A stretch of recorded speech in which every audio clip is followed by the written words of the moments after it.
Hello everyone.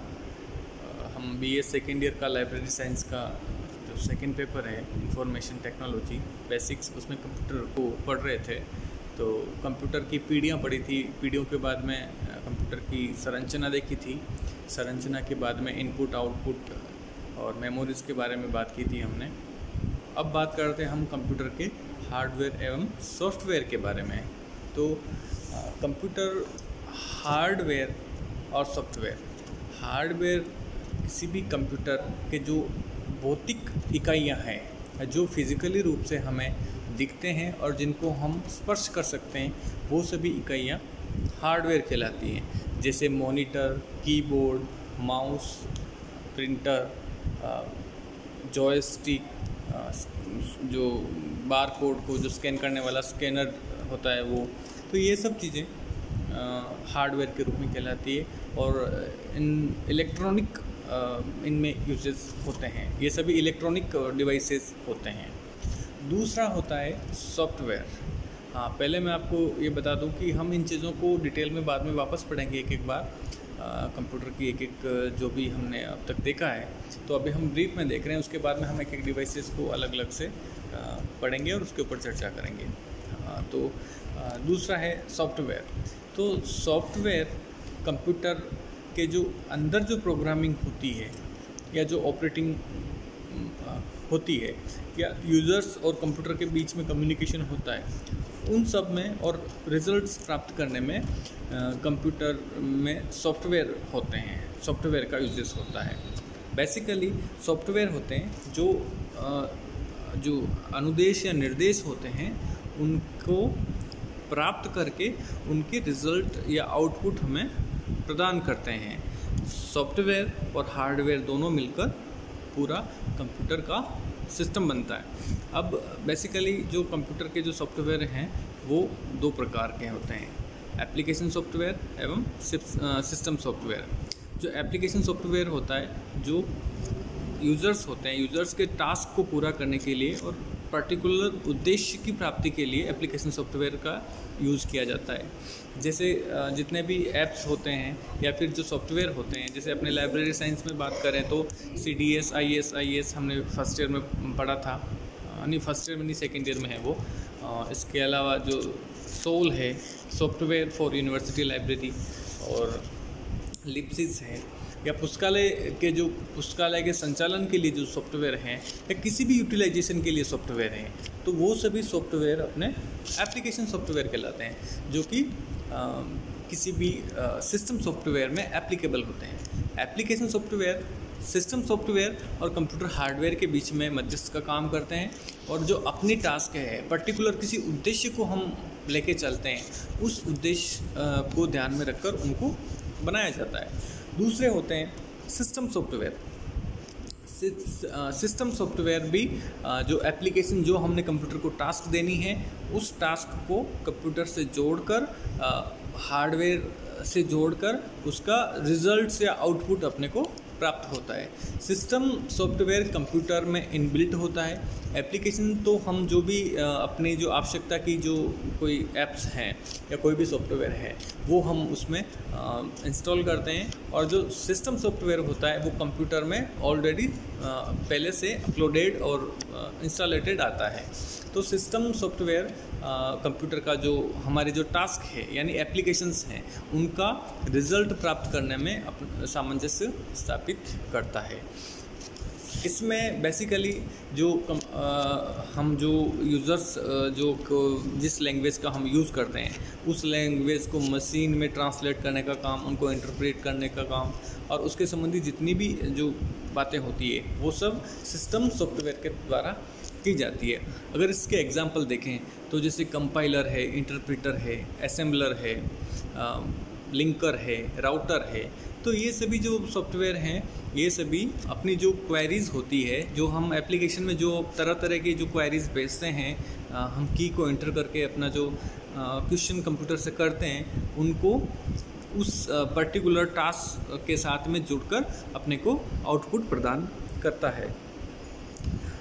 System software के बिना computer का संचालन नहीं हो पाता है, क्योंकि एप्लीकेशन सॉफ्टवेयर को कंप्यूटर हार्डवेयर से जोड़कर अपने को रिजल्ट्स देता है। एक होता है ऑपरेटिंग सिस्टम।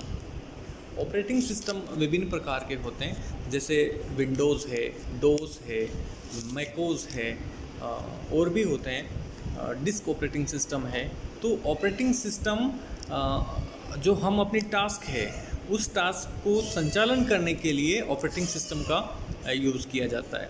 जैसे हम विंडोज़ की बात करें, माइक्रोसॉफ्ट विंडोज़ की, MS विंडोज़ की, तो उसमें जैसे वर्ड में कोई काम करना है तो वर्ड का उसमें इंस्टॉलेशन होता है। हम एक्सेल में काम करना चाह रहे थे, एक्सेल का होता है। हम कोई चित्रकला या कोई पावर पॉइंट पे काम करना चाह रहे हैं तो पावर पॉइंट का होता है। माइक्रोसॉफ्ट एक्सेस का होता है। तो बहुत सारे ऐसे जो पर्टिकुलर टास्क के लिए जो हम किसी भी अपनी जो अपनी क्वायरीज़ है उसको हम कंप्यूटर में भेजते हैं तो वो ऑपरेटिंग सिस्टम के थ्रू ही भेजते हैं। बिना ऑपरेटिंग सिस्टम के भी सॉफ्टवेयर नहीं चल सकता और एप्लीकेशन और सिस्टम दोनों ही नहीं चल सकते। तो ऑपरेटिंग सिस्टम बेसिकली यूज़र्स और जो सॉफ्टवेयर हैं उनको जोड़ने का काम करता है। यूज़र की क्वेरीज़ को लेता है और यूज़र को क्लासिफाई करता है कि हमें किस प्रकार की इन्फॉर्मेशन चाहिए। हमें वर्णनात्मक या विस्तृत रूप में चाहिए तो हम वर्ड में काम करेंगे। हमें मैथमेटिकल कोई इन्फॉर्मेशन डाटा स्टोर करने हैं या उनके ऊपर कुछ काम करना है तो हम एक्सेल में काम करेंगे। इसके अलावा कोई हम चित्रकारी या फिर ड्राइंग पेंटिंग का काम करते हैं या फिर मीडिया से इनको जोड़कर काम करते हैं तो पावर पॉइंट में काम करेंगे। या फिर किसी डाटाबेस के ऊपर काम कर रहे हैं, कोई डाटाबेस बना रहे हैं तो हम एक्सेस पे काम करेंगे। तो ऑपरेटिंग सिस्टम यूज़र को जो उपयोग करता है या जो प्रोग्रामर है उसको एप्लीकेशन सॉफ्टवेयर से जोड़ता है और एप्लीकेशन सॉफ्टवेयर से जोड़कर एप्लीकेशन सॉफ्टवेयर सिस्टम सॉफ्टवेयर के थ्रू आउटपुट अपने को प्रदान करता है। और आउटपुट प्रदान होता है अपने हार्डवेयर के ऊपर, चाहे वो प्रिंटर के ऊपर हो, चाहे वो मॉनिटर के ऊपर हो, चाहे वो स्कैनर के ऊपर हो। तो ये जो कंप्यूटर का हार्डवेयर, सॉफ्टवेयर और ऑपरेटिंग सिस्टम। अब हम बात करते हैं कंप्यूटर की भाषाओं के बारे में। कंप्यूटर की भाषाएं बेसिकली 3 भाषाएं होती है। जो प्रथम पीढ़ी के जो कंप्यूटर आए थे, प्रथम पीढ़ी, द्वितीय पीढ़ी और तृतीय पीढ़ी की, तो तीनों पीढ़ियों में मोस्टली क्या निम्न स्तरीय भाषाओं का उपयोग ही होता था, जिससे हम मशीनी लैंग्वेज बोलते हैं, जिसको हम 010101 में इंटरप्रेट करते हैं। तो कंप्यूटर जो लैंग्वेज समझता है वो 0101 में ही समझता है। तो उस 0101 के लिए जब यूज़र्स जब उन प्रथम और द्वितीय पीढ़ी के कंप्यूटर को यूज़ करते थे तो उनको भी उसी लैंग्वेज में अपना इनपुट करना पड़ता था, तब कंप्यूटर अपना रिजल्ट देता था। तो निम्न स्तरीय जो भाषाएं होती है वो होती है मशीनी भाषा। मशीनी भाषा के साथ में फिर एक असेंबली लैंग्वेज का और विस्तार हुआ। असेंबली लैंग्वेज में पर्टिकुलर फ़ॉन्ट तैयार किए जाते हैं, मतलब मैनीमोनिक्स कहते हैं जिसे। तो उन फ़ॉन्ट के आधार पर मतलब पर्टिकुलर किसी भी शब्द के लिए उसके लिए अलग से एक सिंबल तैयार करना और उस सिंबल को दबाने पर वो मीनिंग उसका निकलेगा। तो ये एक असेंबली भाषा होती है और अलग अलग के कंप्यूटरों में अलग अलग प्रकार की असेंबली लैंग्वेज होती है और ये भी निम्न स्तरीय लैंग्वेज में ही आती है। असेंबली लैंग्वेज और मशीनी लैंग्वेज दोनों भाषाएं हैं वो निम्न स्तरीय भाषा में आती है। इनमें त्रुटियां अधिक होने के चांसेस रहते हैं। आउटपुट रिजल्ट्स जो आते हैं इनके वो उनमें त्रुटियां रहती है। 100% रिजल्ट्स जो मिलना मुश्किल होता है उनमें। और इनका जो सीधा उपयोग होता था वो प्रथम और द्वितीय और तृतीय पीढ़ी कंप्यूटर में होता था। वर्तमान में जो जिन भाषाओं का यूज़ होता है वो उच्च स्तरीय भाषाएँ कहलाती है। High level language, HLL। High level language जो हैं वो यूज़र फ्रेंडली होती है, यूज़र की आवश्यकता के अनुसार होती है।